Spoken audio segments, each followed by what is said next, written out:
Pas disa ditësh me diell dhe temperatura të larta, moti ka marrë një kthes të papritur, nga ku prej ditës së sotme dhe në ditët në vijim, vendi do të përfshihet nga rreshje shiu dhe ulje temperaturash, duke sjellë një panoramë tipike pranverore me luhatje të ndjeshme atmosferike. Drejtoria për çështje hidrometeorologjike ka njoftuar se gjatë ditës së sotme moti do të jetë pjesërisht me vranësira dhe jo stabil me rreshje shiu të herpashershme, të ndjekura nga erërat e forta. Ata madje theksuan se do të ketë rreshje të dendura shiu drejt fundit të ditës dhe gjatë natës, veçanërisht në pjesët lindore dhe jugore, nga ku temperatura minimale do të jetë në intervalin 8 deri në 15 gradë Celsius, ndërsa maksimalet do të arrijnë në 18 deri në 25 gradë Celsius. Edhe në rajonin e Shkupit do të mbajë mot jo stabil, ndërsa në disa pjesë të Luginës do të ketë kushte për stuhi afatshkurtra.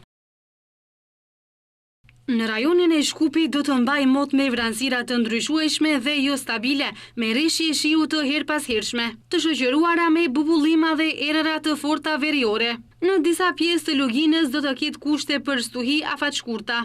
Temperatura minimale do të bjerë në 13 gradë, ndërsa maksimale do të arrijë në 21 gradë Celsius. Po e njëjta klim e shoqëron vendin edhe të dielën, ku do të kemi mot të ndryshueshëm me vranësira dhe më të freskët me rreshje shiu të herpashershme, të ndjekura nga bubullima të ralla. Rreshjet do të jenë më të bollshme në pjesët lindore, ku do të arrijnë mbi 30 litra për metër katror. Ndërkaq, sa i përket javës që vjen, edhe të hënën në mëngjes do të ketë rreshje lokale shiu dhe njëkohësisht erë fort veriore e cila do të na shoqërojë deri të mërkurën.